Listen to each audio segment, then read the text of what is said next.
Aloha, everybody, and welcome. I'm Natalie, and this is Life After a Cult, the channel where we expose cult nonsense, we laugh at the absurdity, and we hopefully unbrainwash ourselves in the process. We got a lot to talk about today.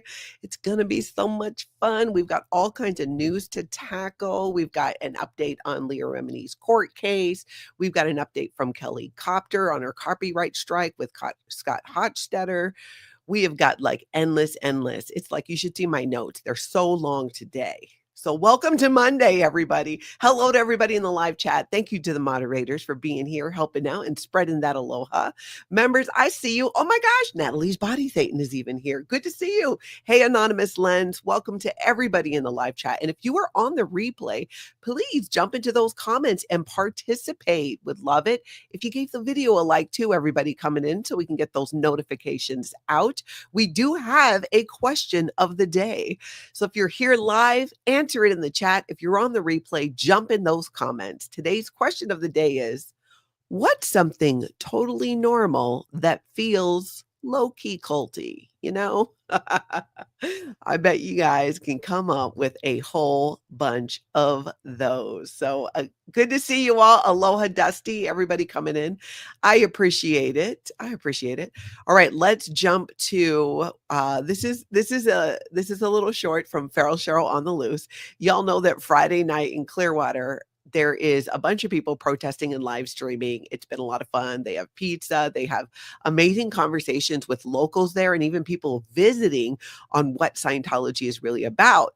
But one of the interesting things that happens during these Friday night protests is John Travolta drives by. And I shared a link to a video on Saturday of him driving by once again. Sometimes it's a couple of times. So Feral Cheryl on the Loose just dropped this short, which I thought was hilariously fitting.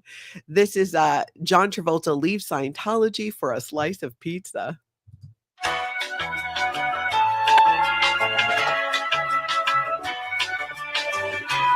Looking for the pizza? Where's the table for the pizza?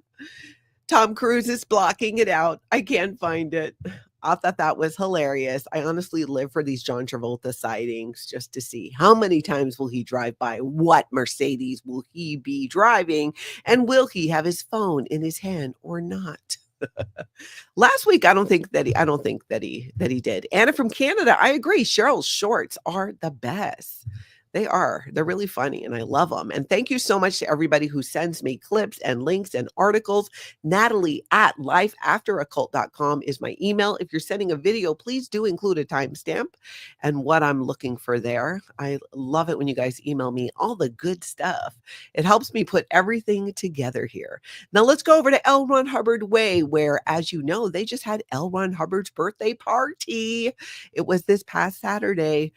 So they, of course, had signs up for his birthday, and MD Media made an interesting observation. Although, well, you know what? I'll show it to you and then we will discuss. Take a look at this clip. Ron. Does that really just say Ron? Ron. Wow, they're cutting it down by just calling him Ron now. Happy birthday, Ron! It sounds weird calling him Ron. Scientologists actually call LRH, L. Ron Hubbard, Ron, call him Ron for quite some time. It's more informal, and I don't know, but Scientologists have been calling him Ron for a long time, so that is not new.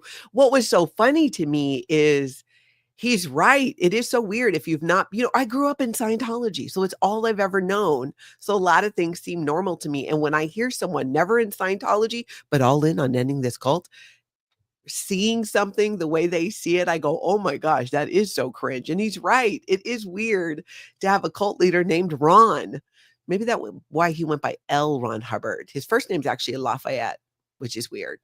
Lafayette would be weird. It'd be too long for a banner. Ron is shorter. Then there's like the Ron mags, which are basically the false narrative that Scientology puts forward about L. Ron Hubbard. But yeah, Ron is something he's been called for a while. But the way MD Media pointed it out, I'm like, yeah, it is odd. It does not roll off the tongue. This is my cult leader, Ron. I mean, even Xenu seems more on brand. That name, right? For Galactic Overlord. Yeah, Xenu. You're like, yeah. Then you're like, oh, the head of the cult that is one of the worst cults to recover from takes an average of 12 and a half years. And that dude's name is Ron. Like we followed a guy named Ron. For some reason, that has hit me really funny and weird. But my whole life, it did not seem odd. Tell me what you guys think about that. Ron. Would you follow a cult leader named Ron? What could be worse? Steve, maybe? Keith, right? Like the Nexium guy. Keith even sounds a little better than just Ron. I don't know. Tell me what you guys think about that. In the meantime, we are going to look at a short from Liz Gale, who does an update on Leah Remini versus Scientology. So maybe Liz is around too. Sometimes if we say her name 3 times, Liz Gale, Liz Gale, Liz Gale, she pops in, which I absolutely love. So let's take a look at this short that she just dropped. Leah Remini's lawsuit against Scientology had some movement today. And it's gross and it's icky, and we're going to get into it. Leah Remini claims that Scientology has been stalking and harassing her for years. Here's what she's suing for: harassment, psychological intimidation and stalking, defamation. Think about this. This was like her church, as y'all know, right? Scientology.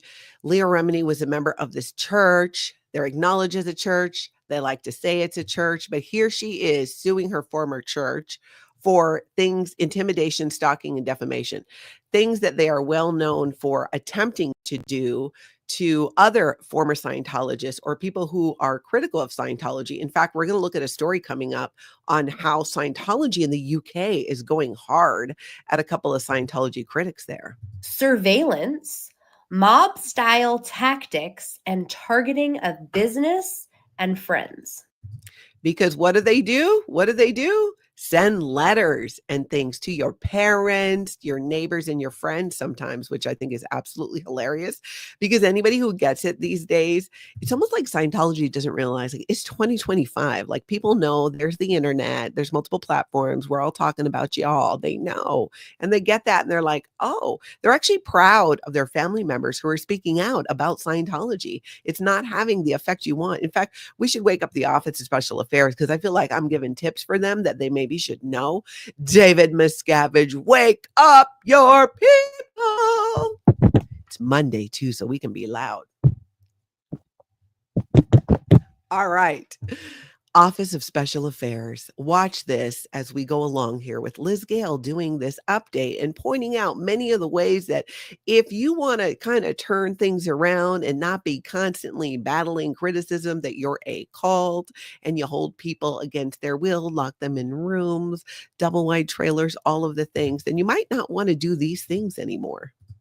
Familiar with Scientology like I am. Hi, I'm Liz Gale, your 3rd generation ex-Scientologist, born and raised. Leah Remini also grew up. I was actually on Leah's show as well. But anywho, so specifically, she says Scientology paid social media companies to promote against her, also threatening intimidation and her partners, hacked her credit cards and some business accounts, had false accusations trying to make it seem like she and her children were being the R word, and psychological warfare, which is pretty important here. This is all part of policy, Scientology's policy. And this is important to remember. Liz Gale is completely right. This is part of the policy.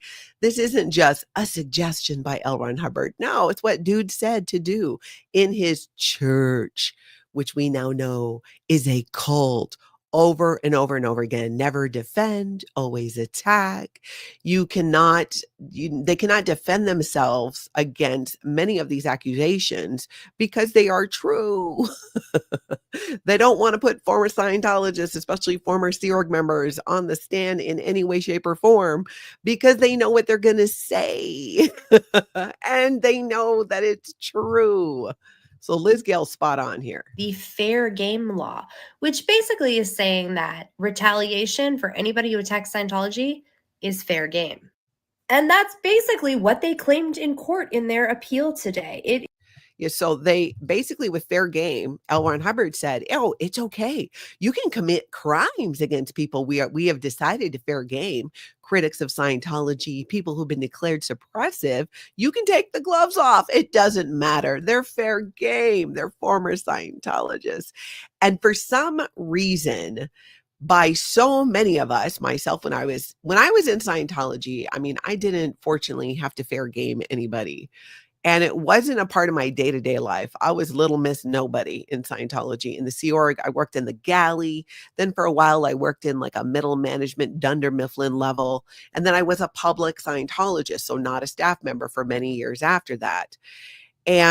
But when you've been in, especially on staff with the Office of Special Affairs or in the Sea Organization, or you're a volunteer Scientologist who's done the upper levels in Scientology, and your job is to go on the internet and try to get people to fight, create issues, all of the things. And they do use their people who've done above operating level 3, because in case anybody drops the Xenu in the body thetans, you got to keep an eye out for that.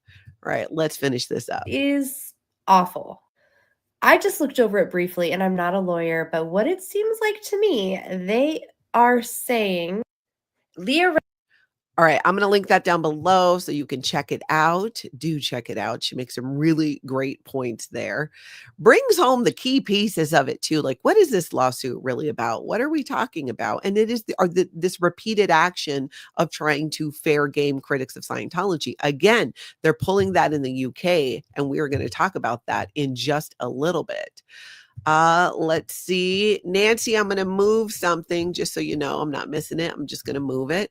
Let's talk about Boston Scientology. So over the weekend, I was watching some streams, and Cubs champion was out in New York. In fact, he met up with Aaron Smith-Levin from Growing Up in Scientology. Jenna Miscavige is there too. Jenna is in New York for a podcast that she's doing. And there was another gentleman whose name I did not get. If anyone knows, can you throw it in the live chat? And if you're on the replay, put it in the comments. He was there with them.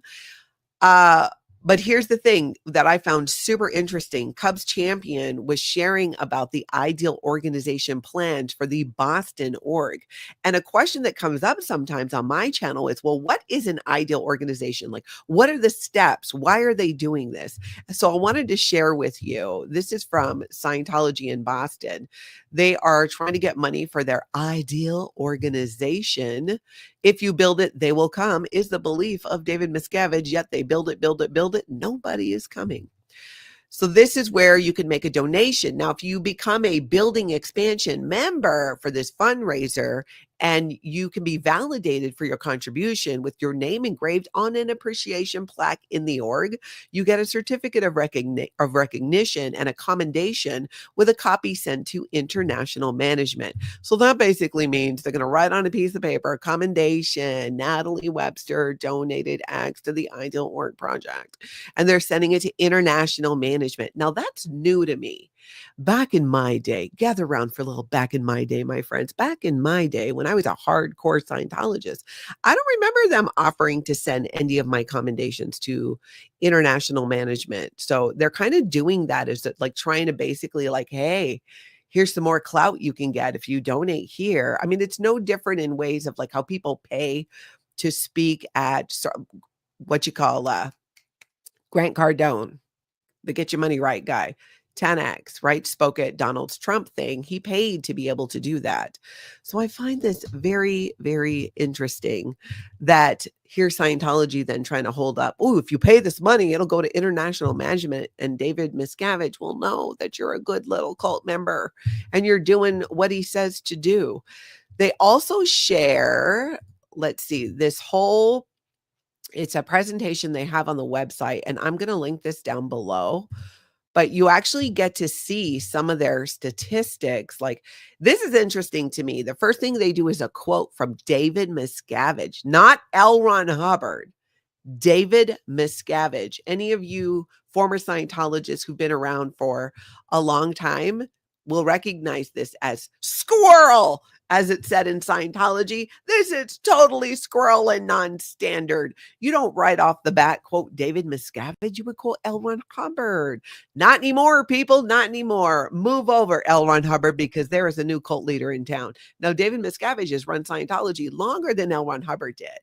But what we're finally seeing over the last some years is David Miscavige truly positioning himself as source, as it's called in Scientology. So they kick it off with this quote from him. The most important and embracing strategy is the creation of ideal central organizations, meaning organizations that are living and breathing representations of LRH tech and policy and responsible for every sector of application across their entire geographic zone.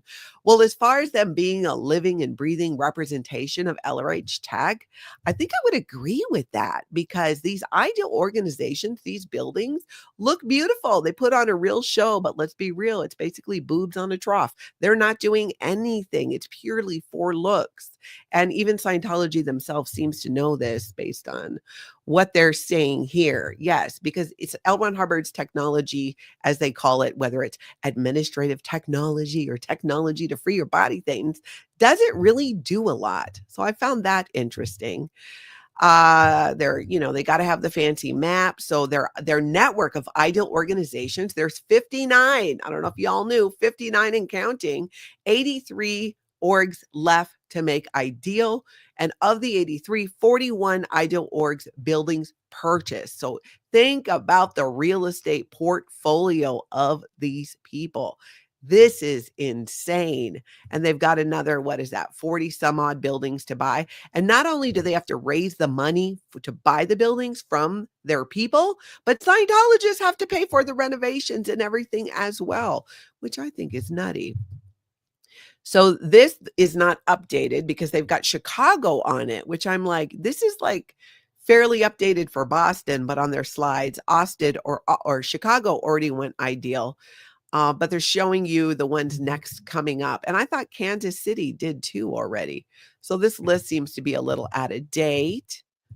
Some stuff about Boston, and isn't this rich? The American Revolution began and was launched from Boston. The people of Boston rose up against a mighty nation to demand civil liberties and freedom, which I look at that and I go, well, that's every reason to not support Scientology. But you have to remember, members of Scientology, people in Scientology do not know what we know.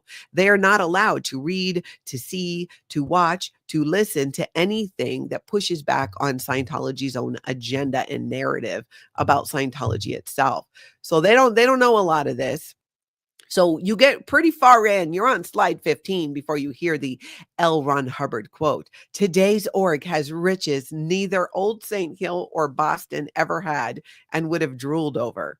So that's the end of that quote, which to me doesn't totally make sense, but this is Scientology. They're really pushing the freedom, the hub of American education, which I'm like, that's rich Scientology, being that you don't promote or support kids being in school or getting a higher education. Almost every Sea organization member I knew who joined when we were kids, like myself, we were teenagers, some preteens, didn't get an education. That didn't continue. One of the first things I did when I left Scientology was to get my GED. I was 40 years old.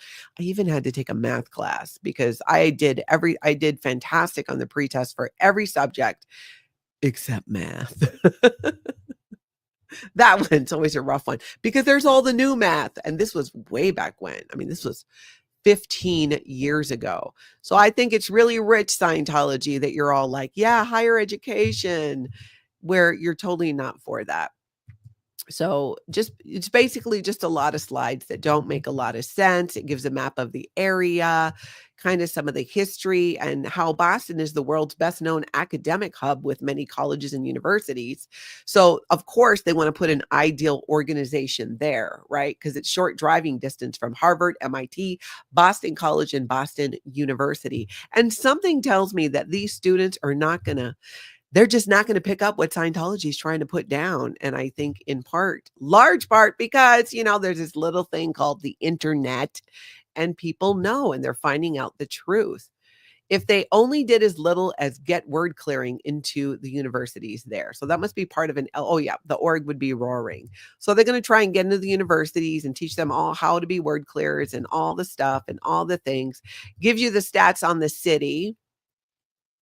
8.1 million, the 6th largest combined statistical area in the country. So blah, blah, blah, blah, blah, blah, Boston Ideal Org. And then you get to kind of see how it's going to look, just like all the others. They do not vary much in their design from building to building. I noticed they changed the colors. They changed things a little bit.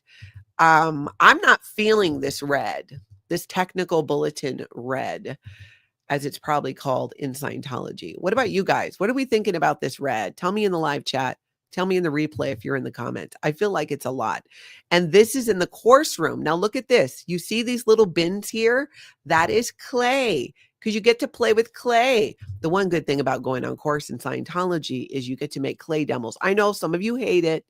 My friends who were former Scientologists. I didn't mind it. To me, it was a break. I'll get over there and roll clay and make little figures and put labels on them all day long to avoid having to listen to L. Ron Hubbard's voice nonstop. So I always felt like the clay demos were a good break. But they have them now built right into the clay table there, which is different from back in my day. This is a future auditing room. And you'll notice in a Scientology auditing room, the auditor is always the person closest to the door every single time. The person receiving auditing is known as a pre-clear. They sit on the opposite side. Why? In case they try to run. I am not joking, and I am not being sarcastic about this. This is an actual rule in Scientology. An auditor cannot let the pre-clear or the PC end the session on their own determinism. The auditor is the one who decides when it's okay to stop. But yeah, right? Stace says, all the red in those rooms is giving strong The Shining vibes. Oh, you're so right. It is. Itchy Thetans, I never did make a Gumby clay demo. No, but that would have been fun.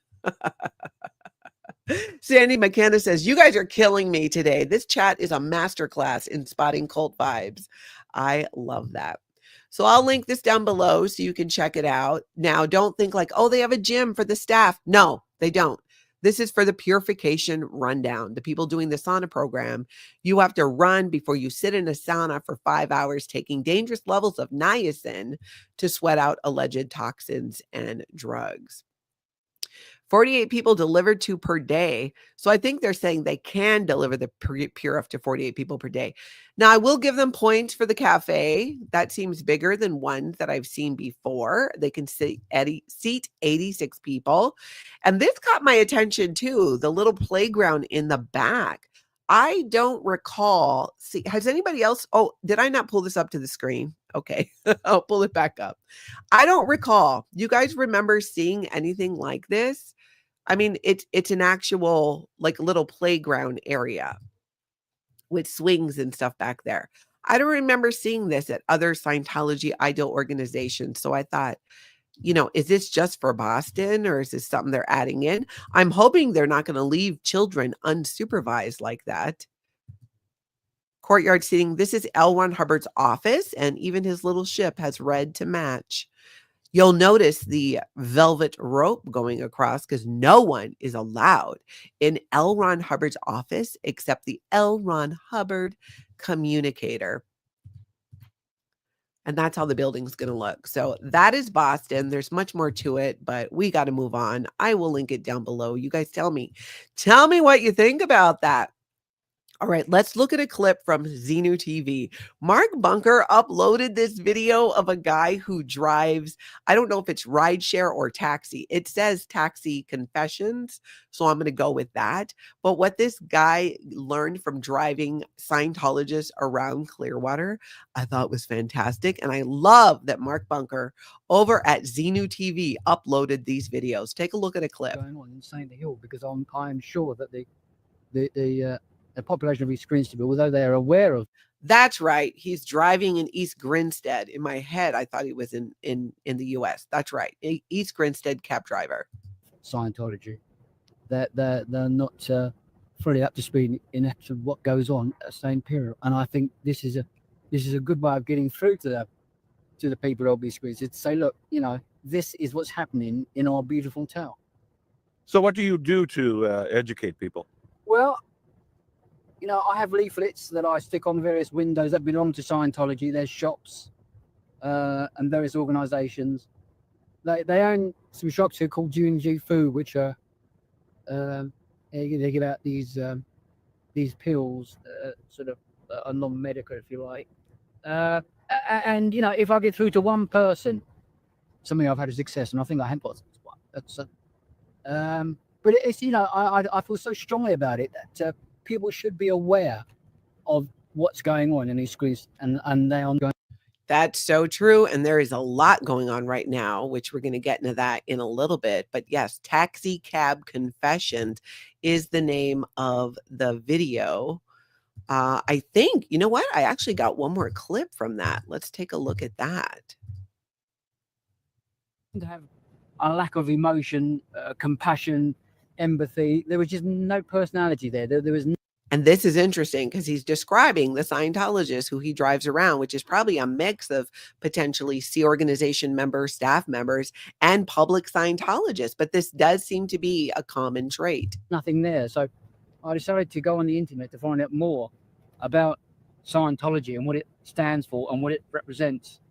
And what I found was that basically it's a corrupt, money-making, vicious cult. And although they say they are a religion, nothing could be further from the truth. It is a cult, and they stop at nothing to have. Yep, love this guy. You can see the whole video at XenuTV. I will link down below after this video. But isn't that, I love that. I love that. It's like this is his experience. He's met multiple Scientologists, and this is his takeaway. And I think it's fantastic. I really do. I need to go back and finish it. I got it started. Oh, should we take a hotline call? Do we have time? I think we do. Life After a Cult hotline. This is Natalie. How can I help you? Oh, okay. That does sound intense. Look, you know what? We'll walk through this together. Start from the beginning. Okay, so there's an authoritarian leader. All right. They scream at people. Oh, yeah. That's a red flag. I've not heard it with a whistle, though. That's new. All right. Yeah. I mean, it's not unheard of in a cult setting. Well, not the whistle part, but the yelling. Yeah. You have to wake up at 5 a.m. and drive across state lines for mandatory events. Yep. Sleep deprivation, forced travel. That is textbook cult conditioning. And they demand hundreds, sometimes thousands for what? Training. Gear. And mysterious fees. What are they labeled? Facility enhancement. Yeah. This really give us your money. Yeah. No, that's why they do it. It's give us your money or you're out. That's how it works. Classic cult economics. Yeah. And when you try to take a day off, you get shamed in front of the group. Oh, just peer pressure, but not public shaming. Okay. Definitely sounds like high control behavior. And you say you've been roped into unpaid labor too, like you're expected to volunteer, but somehow you're running the snack bar? Interesting. Washing uniforms and managing the team's group chat.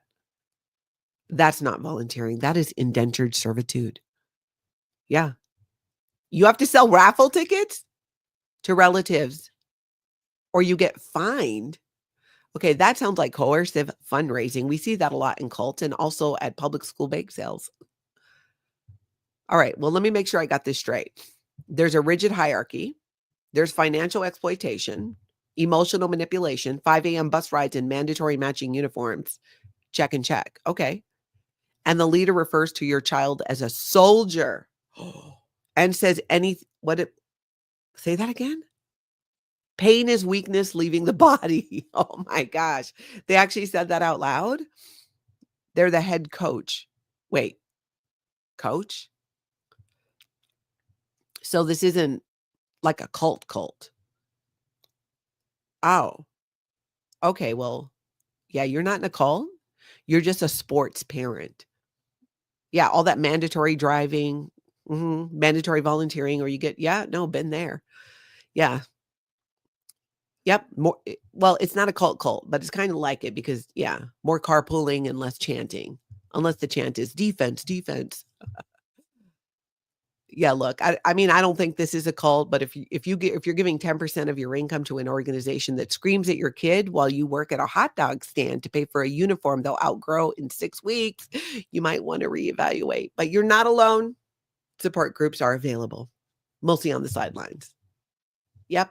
No, it's my pleasure. You have a cult-free day. Oh, it takes all kinds, takes all kinds. I may need to start finding help with the hotline because it's really getting busy, you guys. It is getting busy. Okay, let's see. Hold on a second. Hold on. Give me a minute. Not a whole minute. I actually have to blow my nose. Hold on. Talk amongst.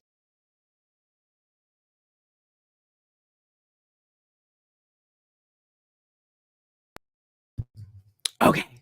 I'm back. All right. So let's see. Moving on here. We have got, oh, good, Jen Cass. Jen Cass, I'll start the sports mom recovery group. It's needed. I mean, have you guys had your kids in sports? Now, way back when mine were, and it's only gotten worse.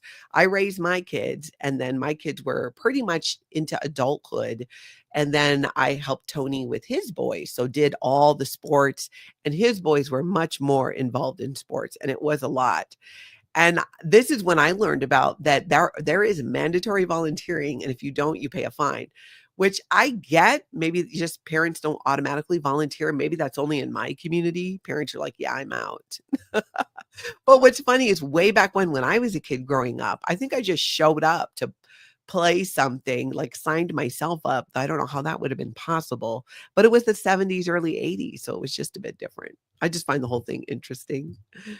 Tell me what you guys think about that. And if you're on the live chat, I mean, if you're on the replay, jump into that chat. Let me know what you think. All right, we got to talk a little bit Elisa Marie Presley news here because there's an article out talking about how she once confronted Michael Jackson's doctors over his drug use. I don't know if I blocked this part out when I read her memoir that her daughter helped her finish. Like, again, I'm like, did I block it out? I don't know.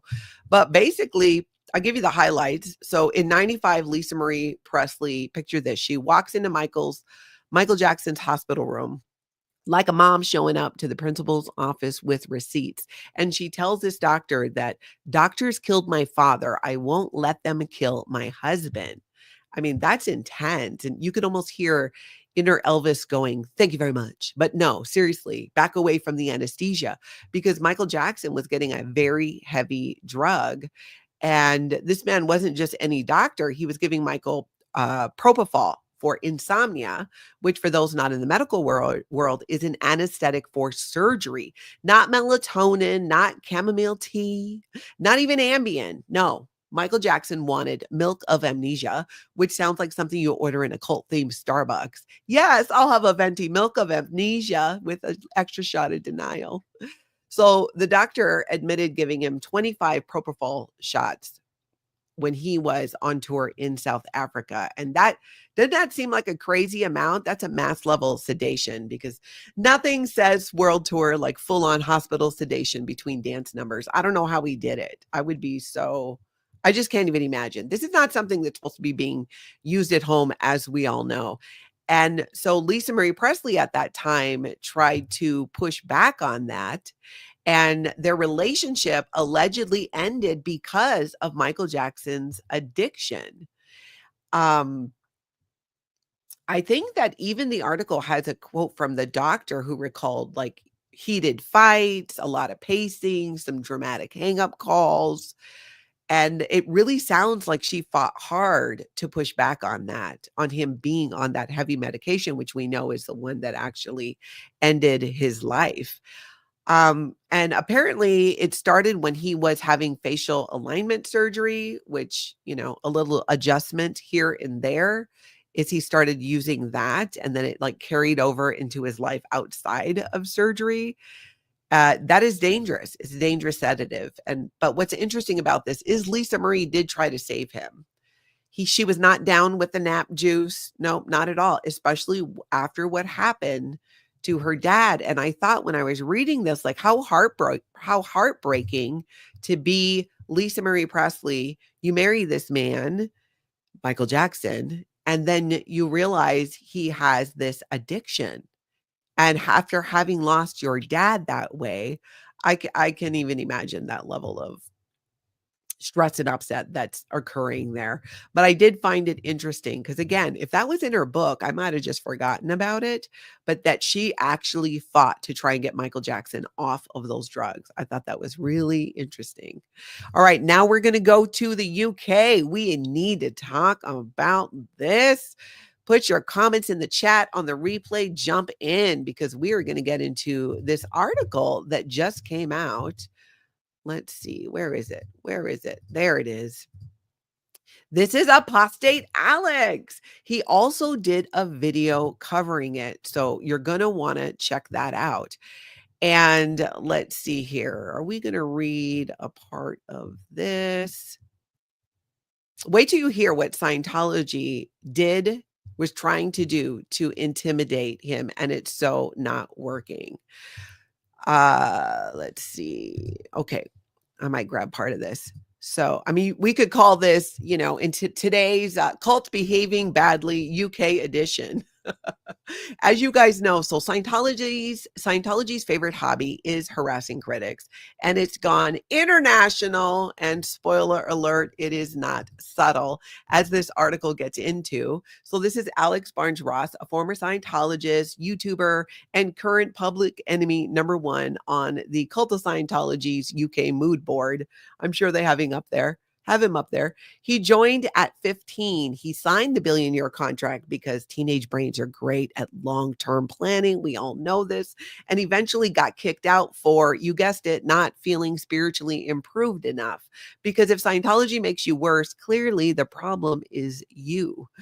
Need to do more reprogramming so Scientology works for you. So now Alex is out there making YouTube videos, organizing peaceful protests, and generally committing the unspeakable crime of talking about his own experience, which if you do that in Scientology, yes, that gets you declared a suppressive person.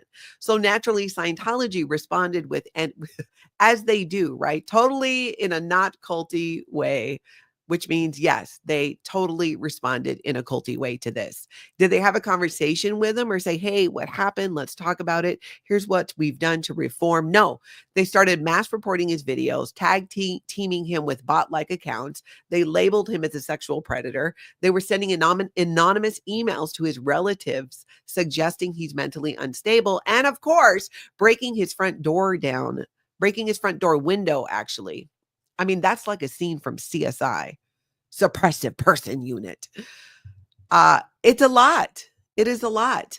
The article talks about how a man was caught on Alex's doorbell camera peeking into his house with his face covered, right? This could be Scientology bringing back 1800s ghost energy, but making it petty. And while the cult denies involvement, because of course they do, their official accounts have posted about Alex 83 times in 3 weeks. But no, they're not harassing or intimidating him. I mean, my gosh, I don't post about my ex-husbands or baby daddy that much. That's kind of ridiculous. Obsession is not a religion. But apparently in Scientology, it is. Scientology claims that Alex is running a hate and harassment campaign, which I thought was absolutely hilarious. Hate and harassment campaign. Now that's rich coming from the folks who once followed journalists around in white vans like a budget true detective. They're known for that. They dug up a story from when Alex was 18 and allegedly made a girl uncomfortable by saying he had very, very, very extremely strong feelings for her. I mean, how dare a teenage boy be so socially awkward? Surely that's a crime. Nothing says we're not bullies like digging up decade-old teenage crush drama and spinning it into a criminal profile because they have nothing to work with. This is what they do.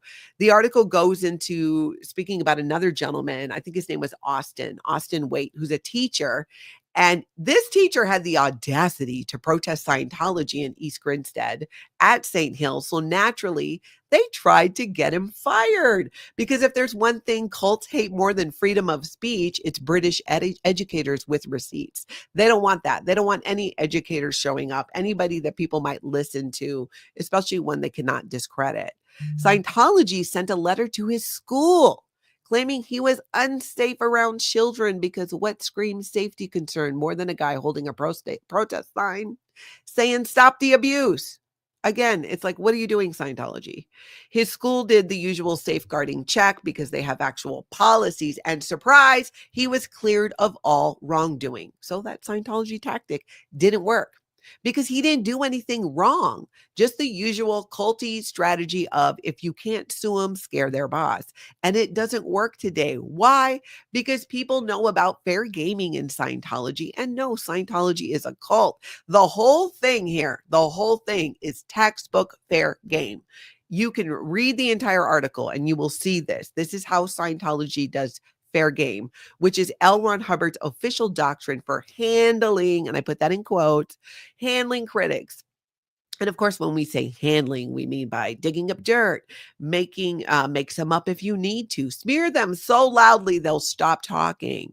Well, it's not working, because nothing says church like coordinated harassment campaigns and calling your ex-members schizophrenic perverts on Twitter. Multiple times. I can't believe 83 times they posted about him just in the last few weeks.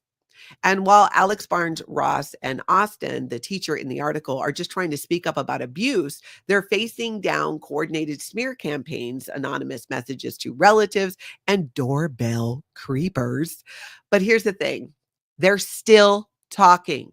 They're still making videos. They're still showing up, because telling the truth is the one thing that rattles a cult more than a canceled credit card. So if you're watching this and thinking, gee, this sounds like intimidation, congrats, you're officially more self-aware than Scientology's legal team, because this is exactly what it is. It's completely an attempt to try to intimidate, and it is not working. So check out the article. It's a good long one. I gave you the highlights, but you really got to read the whole thing, and it'll really might open your eyes just into how bad Scientology fair game can actually be, and more so how ridiculous, and also how it's not working. It doesn't work anymore. Office of Special Affairs. Hold on, I got to adjust my shirt. Office of Special Affairs. These tactics are not working anymore. They just don't work. People know, they're more aware, and all. So you can, try if you must, which I guess you feel like you must. It really does open your eyes and shows you how stupid it is what they're actually trying to do, and how much that is just not working anymore. It's not, but it's not going to stop them from doing certain things. It's also not going to stop them from using events, even holidays. Easter is coming up. Let's talk about that for a minute. Let's do that. Oh, hey, Alex. Thank you for covering the article. You are welcome. I thought it was a fascinating article showing a good example of Scientology fair game and it not working. This is what I don't get. It's like you keep doing the same thing and expecting a different result. It doesn't work. But I understand as a former Scientologist that the Office of Special Affairs has to do exactly what L. Ron Hubbard said to the letter, and or David Miscavige now these days. And these are the tactics of L. Ron Hubbard. That's why they keep doing the same thing, expecting a different result. And it all continues to backfire and be exposed on the internet. It's ridiculous, right? I got to catch up on your guys' comments there. I really do. A cute pumpkin clod hopper. Yes, you missed the hotline call, and it's a not miss. Check it out. We need to talk about Easter in Clearwater and what's coming up. This is from the Underground Bunker. Tony Ortega put this together. Scientology spills a secret as it prepares to co-opt another holiday. And we know, I know you're like, well, Natalie, we know they co-op holidays. We know they're just trying to make it into some Scientology recruitment thing. And they're like, no, we're not. We're not. This is about the kids. This is not about Scientology recruitment. Well, I mean, this is where we beg to differ here. I mean, I feel like this is the great Easter grab. That's what we should call it, the great Easter grab. So if you've ever wanted to celebrate Easter with 5,000 eggs, 2,000 chocolate bombs, and a little light manipulation, Clearwater, Florida has you covered. Has you covered, y'all, because this year, the Flag Land Base is hosting, you know what? Let's call it this, the Golden Egg and Grooming Gala. Let me be clear. This is the same organization whose founder, L. Ron Hubbard, literally said on tape that there was no Christ. But here we are with Easter at Flag doing this, even though L. Ron Hubbard, in his own words, went ahead and said this. But it's a great reason to, again, do a grab, right? Do a grab. So they're going to hunt Easter eggs in his honor because that makes so much sense. So the press release says in part, live entertainment, a kiddie carousel, train rides, bounce house, face painting, Cinderella carriage, and the Easter bunny. Basically your standard family event, just with a side of emotional entrapment and a Dianetics booth. And hey, 200 lucky kids will find golden eggs, which then can be exchanged for a stuffed bunny. Because nothing says spiritual freedom like gambling for plush toys. Now, here's where it gets real weird, real fast. A reader tipped off Tony Ortega with posts from a different Scientology Easter event. This one hosted by United OTC Flag. OTC is Operating Thetan Committee. Think PTA in a way, right? Scientology volunteers doing that, Operating Thetan Committee. So that's who's hosting this. And let me tell you, it's giving international outreach meets small food court. They're planning something called the International Easter with booths showing how Easter is celebrated around the world. So of course, what do they call for in their little email they sent out? They need a Russian booth because, surprise, Scientology is especially interested in Russian-speaking kids. Totally normal, right? It's just a casual, multicultural celebration where each booth represents a different country's Easter traditions. So, but they clarified some things, which I found very interesting. This is for everyone, not just Russian speaking kids. For a second, I thought Scientology forgot to diversify their child targeting effort, but they are, because here's the thing. This isn't just about eggs and entertainment. Scientology has been targeting Eastern Europeans for years. Why? Because Americans have pretty much caught on to their nonsense. So now they recruit folks from Russia, Ukraine, the Balkans, offering hope of a job, a visa, and then boom, billion-year contract, see organization, you never see your passport again. You're stuck scrubbing floors at Flag, your passport locked away, your dreams replaced with L. Ron Hubbard's lectures on space clams. And if you don't believe me, look up Katrina Reyes's, her story. Her story is one of many. Talks about a Moscow kid who ended up trapped in the Sea Org. So this is definitely a recruitment event. So this Easter, if you find yourself in Clearwater and someone in a bunny suit asks you to just watch the short video about your reactive mind, run. You want to run. You want to take off. And I know it's angering me too. It absolutely is. Aloha. Aloha. Thank you, Marcy, for 5 Life After Occult memberships. Make sure you all give Marcy a good aloha, whoever got those in there. And I'm going to link this down below so you can read the whole thing. It is fascinating. Just fascinating what they're doing. It's going to like make your toes curl a bit. But we got to know. People got to know what's happening. I already clicked out of it. Otherwise, I tell you the date. It's sometime in April. But again, I'm going to link it down below. Sandy McKenna says, Scientology's Easter, where golden eggs are currency and stuffed bunnies are gateway drugs to your first auditing session. Yes, indeed. Yes, indeed. Skyfire says, I hope the kids at least get some candy. Yeah, because they were calling for, like, we need people to bring these candied eggs, put them together. So I think that's what's in the eggs, you hope, right? It's not like a mini version of the way to happiness, or I'm sure they're handing those out too. But the article even talks about another event they did and how many courses they sold, how many books they sold. They actually talk about it. They're quoted as it being a PR event. It's public relations. Look at all the Scientology we're selling and how we're recruiting. So they're not even being, well, they're being shady about it to the public, because what Tony Ortega shared, I don't know where it came from. It was probably like a Facebook community post or an email behind the scenes. It's something leaked for sure from Scientology, and it definitely gives you reasons as to why this is happening. All right, now let's get into Kelli Copter. Let's talk about Kelli Copter and her recent copyright strike on Scott Hochstetter. Kelli Copter dropped a video yesterday. It's got almost 10,000 views. Multiples of you sent me this video. We are going to talk about it.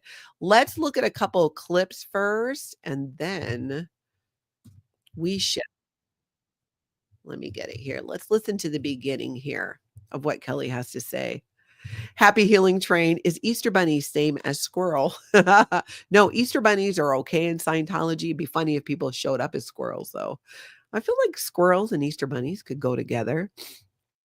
Let's see. Okay, let's pull up this clip from Kelli Copter. My video was stolen, not just copied, stolen. And what started out as a simple copyright dispute quickly spiraled into something far more sinister. A criminal record spanning 2 decades, a cult following, yes, they even call themselves minions, and a secret offer to make it all disappear. There's a reason why I am the king of content. It's because I'm smarter than the crazy beavers. Okay. DOA always wins. If you don't know me, my name is Kelli. I make videos about cults after growing up in the Scientology family and realizing how bloody crazy it was. Today, we are going to discuss professional protesting, and we're going to get into an internet beef that I never saw coming. My video. So in this video, Kelli Copter breaks down, and a lot of you might not even be familiar with this, right? There's a protester named Scott Hochstetter who's currently up on some charges where Scientology definitely crossed some lines, but he did too. So now he has these charges that are coming from out in Los Angeles. And this is Kelli's response to why she did a copyright strike on his channel. So if anybody has any questions about it whatsoever, they should definitely watch the video to gain an understanding of why she did it and what they did. It filled in some blanks for me, for sure. Let's see here. Samantha says Kelli's video was great. At the end, she linked her Scientology story. The Iceberg series. I had followed her for a while, but never seen them. They were so good. Yes, indeed. Do watch that if you're not familiar. Wheezy says, so sick of these paid protesters.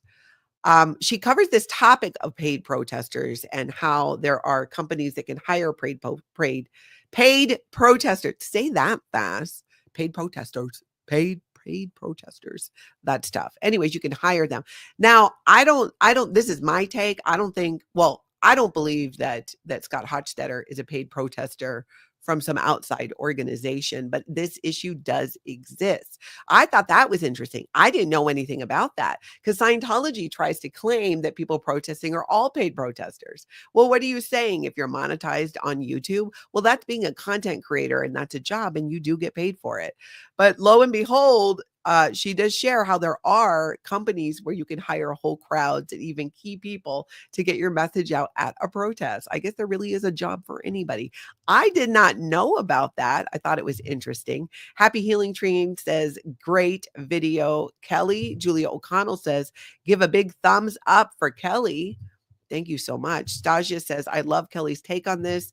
Very concise. Mary James says, this was a perfect response by Kelli. Let's look at another clip where she explained the process. And one thing, too, that she was very clear on is that So she didn't talk about my channel, but let's talk about my channel. So I use clips from different videos. YouTube has a feature where you can clip a video and share it. And when you do commentary or news, it falls under fair use.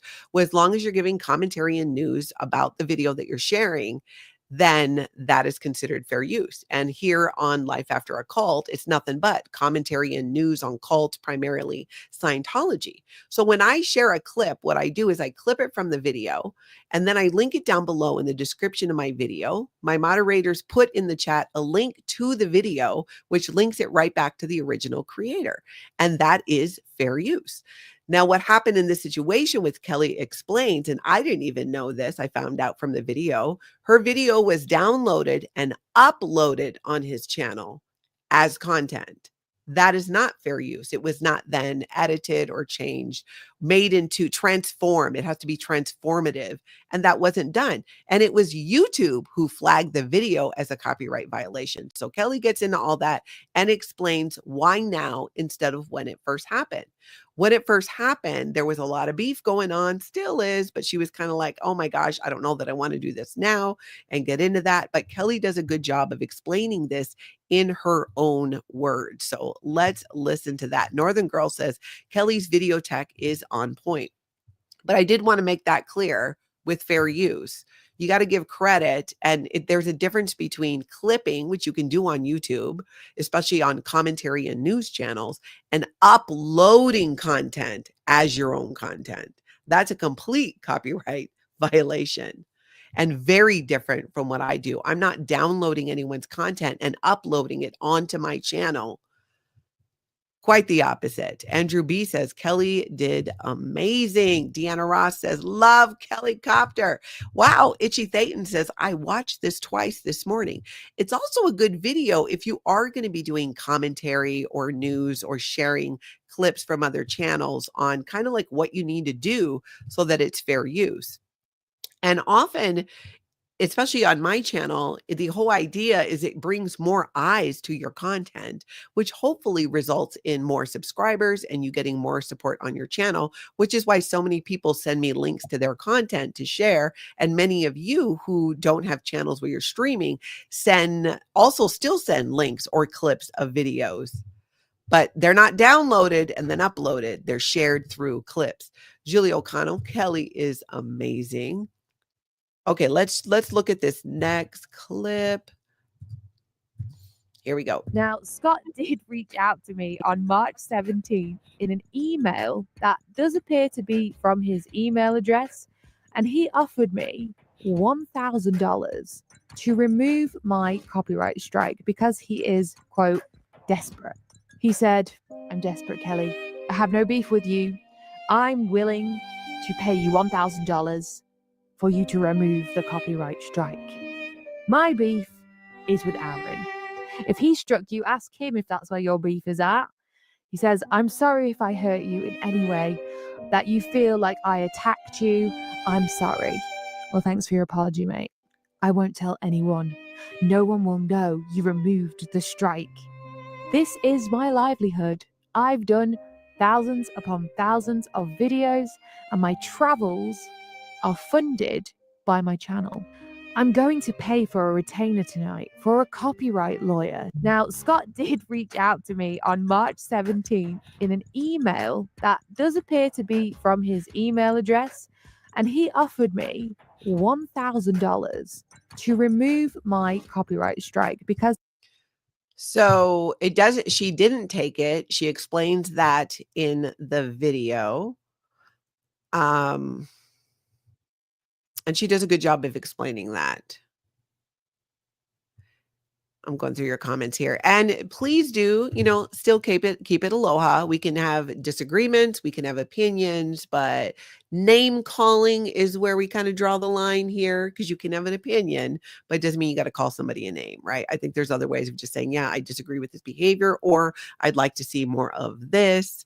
So just watch the name calling. We still want to keep it aloha. Let's see. Okay, let me go through some of your comments. And from MA, my comment on Kelli's video was that Scott is a menace. I stand by that statement. Let's see. Pincha Becky, Kelli's video allowed me to finally understand that I did nothing wrong. It's just part of his business plan. Lovey. Is that Lovey? Lovey Cat. I love that name, Lovey. Kelly is the best. I agree. Antics of a Mama Squirrel says, Becky, you were a soft target. Let's see. Yeah, Marcy, love the background music. She does such a great job on her videos. And Northern Girl, yes, her dramatic reading, that was good as well. I've got another clip because she addresses the conspiracy theory rumor that this was a coordinated attack. I just want to say, for one, like, if it was a coordinated attack, I completely got left out. Yeah, no, nothing about it. I don't even know how to copyright strike a channel, honestly, but I got to tell you, I don't have a reason to at all. All right, let's do this next clip here. I think this is the one, yeah, where she answers the question about coordinated attacks. What the heck does this mean? What Aaron is doing is called brigading. Oh God, here we go. I really hope you reconsider. Like I said, this can be kept between you and me. Now, I got a few thoughts on this whole email, but first off, how on earth could this be a coordinated attack? I'm the only one that knew that Scott had a copyright situation, that he had uploaded my content, because it literally came up on my studio, my back end. Nobody else could see that. Nobody else asked me to strike him. I didn't even know the third person that he got a strike from, which because as you guys know, it takes 3 strikes the way, on a copyright. if YouTube takes your channels down because of a terms of service violation, they take all of them down. So I don't really know what is going on there. To be honest, it sounds like Scott should be more concerned with his consistent content theft instead of brigading. What the heck? Yeah, if it was a coordinated attack, like I said, I obviously got left out. Which is funny, and I laugh at that because it's really like I often find out or see things at the same time you guys do. Bo Beats, to be clear, I have issues with Scott's behavior at times, but clearly he is not the only one in this community of taking others' content, harassing Scientologists, being rude and or controversial. I would agree with that. On a personal level, I don't, anybody, I don't care who you are, who you support. We can have disagreements. You can even, right, if you disagree with somebody, but this constant nonstop, and it comes from multiple places, is where, in my opinion, it becomes more of a distraction than something productive that has to do with actually raising awareness about cults. It actually almost becomes a cult in a way because you're so focused on control and trying to control other people. Where from my point of view, where I stand, I'm like, hey, however you want to contribute to the motion of exposing Scientology, raising awareness about high control groups, whether you do that through live streaming, protesting, creating content on YouTube, writing a blog, doing it anyway, calling into local government entities and trying to create change that way. Bravo. Overall, I think the majority of us can agree that when it comes to, and we've had experts on my channel, had a psychologist last week. I've had Rick Allen Ross on, who's a cult expert. Both of them backed up that if we really want to make a difference and create change, it's sharing survivor stories, and it's recognizing that the people still in Scientology, the vast majority of them are victims of Scientology. There are people in Scientology perpetuating the harmful abuses, perpetuating the harmful practices, but it's not everybody in it. It's like any other group or church or religion where look at the Catholic Church and what they've been dealing with, right? With SA and covering it up. Scientology has done the same thing. And that is not okay. And those are the things that need to continue to be exposed and shine the light on it. And it's largely done through sharing these survivor stories. And so again, there are different ways to protest. People are going to make their own decision about that. There's also as an audience, as people who watch these different live streams or channels, you get to decide what you consume and who you want to support. And that's completely up to you. You do you, boo. I say it all the time around here. On my channel, all I can control are things on my channel, not what anybody else is doing. I can just sit here and try to give some tips or think, here's what I think about this. Here's what I think would be effective. But again, it's just my opinion, right? At the end of the day, I'm a middle-aged woman in the Midwest with a lot of opinions who's a former Scientologist that wants people to understand why Scientology is a family-destroying human trafficking cult. It's really like that simple. But this has been floating around for a while, and I feel like Kelli coming out with her video is a great way to answer those questions, at least from her point of view there, and fill in some of the blanks. And again, it's a good lesson in fair use and how you use that. Let's see. Stasia says, yeah, the sad music behind the dialogue made me giggle. Kelli just knows how to put together videos like that. Let's see. Amy says, sure sounds like extortion to me. Love that Kelli brought the facts. Wheezy says they hire any paid actor protester of Facebook Marketplace if anyone needs a job. Oh, they do on Facebook Marketplace? I never heard that. And here's some news from Sandy McKenna. We were talking about Scientology's ginormous Easter egg hunt at Clearwater's Coachman Park is on Sunday, April 20th. Activities start at 11 a.m. If you do choose to go and protest, might I suggest you keep it kid-friendly because there'll be a lot of kids there. Scooter, chat mama. Kelli brought the facts. Let's see. Hey, Irina, good to see you. The chat goes so fast. I feel like I don't get to see a lot of people. Yeah, and I agree with you, Bo Beats. She said, I wish all the crappy behavior was highlighted equally across the board. Well, I'm not here to highlight bad behavior on my channel. I do cover things that my audience is interested in seeing, and I base that based off of clips and things that I receive. And this was a big one. This was probably, I got more emails about this video than anything else since it came out. But I appreciate you, Bo Beats. Yep, doesn't matter to you, not to me. Get over to Kelli's channel and show her some support.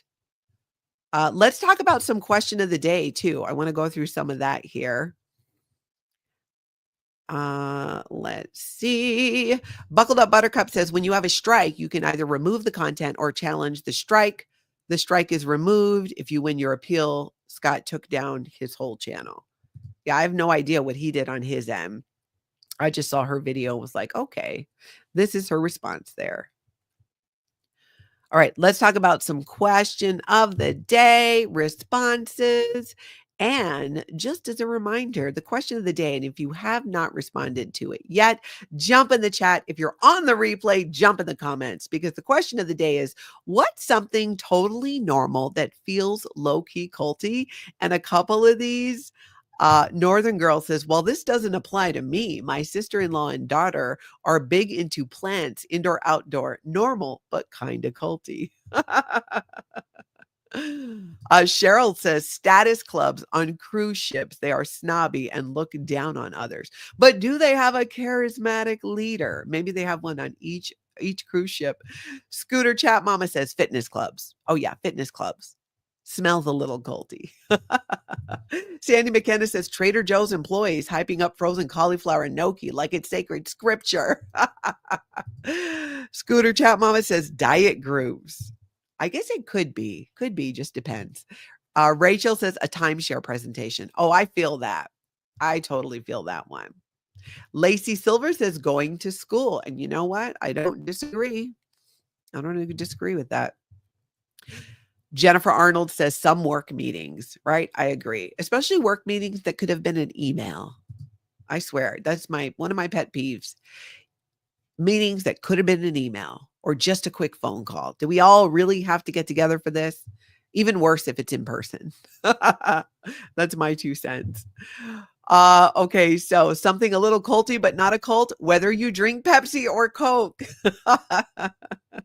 It does seem to be people are very like one way or the other. You rarely meet someone who's like, oh, I enjoy Coca-Cola and Pepsi because they taste different. So I hear you on that. Drinks with coworkers. Is that a little culty? Stace says, workplace where everyone is besties with each other. You know, in Japan, it's very different. They don't get personal at work. They have a word for it. I forget what it is, but they show up, they keep it business like, they're on their best behavior, putting their best foot forward when they are in the workplace. And then they like party like all get out, but on their own time, like, you know, kind of an after dark thing. There's a word for it that I'm not remembering, but I thought that was interesting. Lululemon. I've heard that. I've heard that. Let's see. What else is culty, but maybe not a cult? Wait, what? Says, so Discord seems pretty culty. I agree. Any place where you're creating an echo chamber can feel kind of culty. Matt Elliott, SPTV Canada, says collecting hockey or really any sports cards. But why that culty though? Because that seems like an individual kind of activity, but maybe it's in the community around that. I love that there's a community for everything on social media, even on YouTube. Like whatever you're into, you can find videos and things to back that up. Lisa Pete says, fans of sports teams. It can be. It can be. Okay, Mama Opal says, low-key culty, I admit it, pickleball. What do you guys think about that one? Malevolent Queen, paying taxes. I agree with you. I want nothing to do with it. Let's see. Sharon is saying Trader Joe's, Starbucks, etc. Maybe it kind of can be. Hold on just a sec.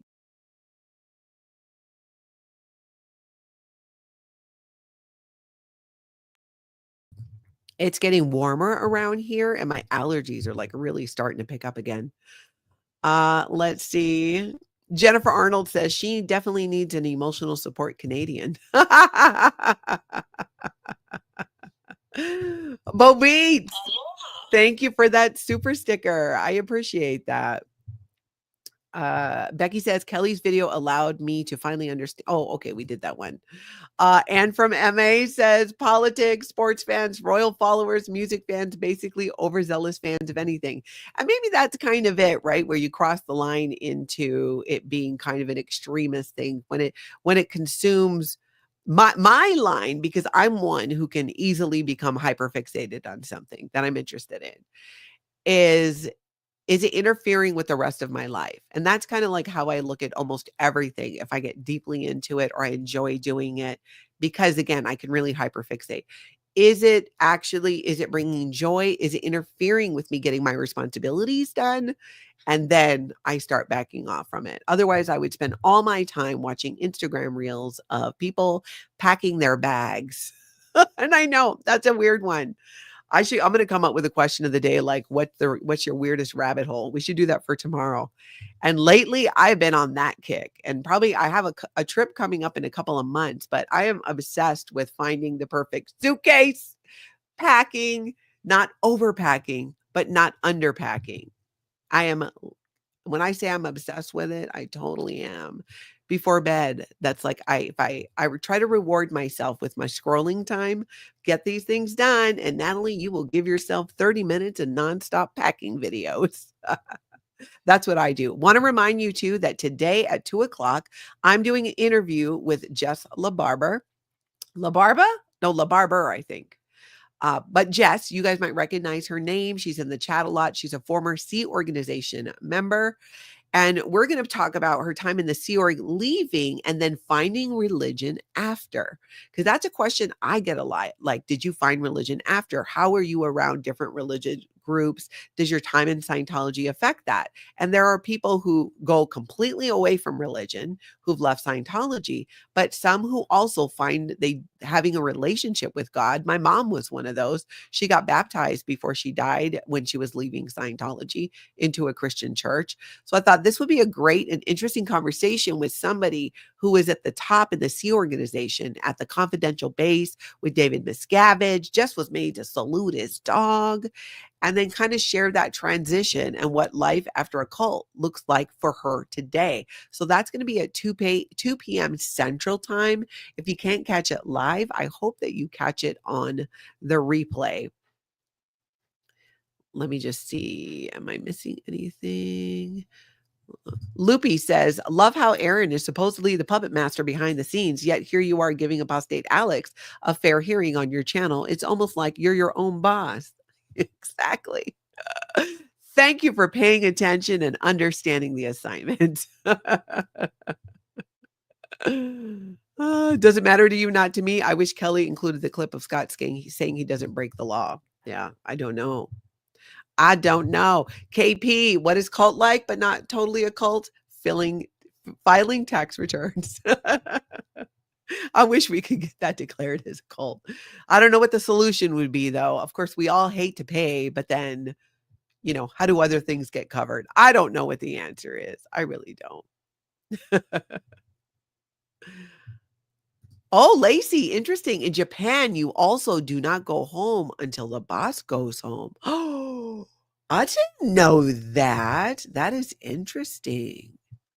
Huh. Hey, Bushman Bucket. I'm living on an off-grid property and the owner tried to start a cult on it. Fascinating. I hear of that happening. Lindsay Mo, y'all are being culty with your air fryers. I don't have one, but it seems elusive. I have an air fryer built into my toaster oven that bakes and broils. But I've seen the air fryers where you just, put something in there and then it just does that. I don't have a separate one because I don't think I use it enough. Let's see. Yep. Lacey says, I'm glad I'm not the only one that doesn't have an air fryer. Oh my gosh, you guys are hilarious.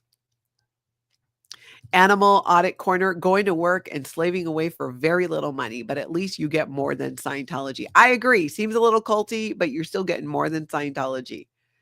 I agree with that.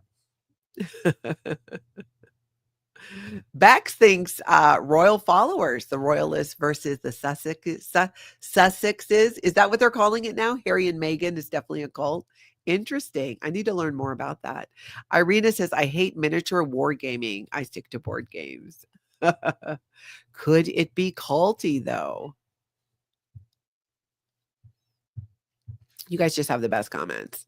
Yeah, Instapot. I have a knockoff Instapot myself. Never use it. I need to learn how to use it.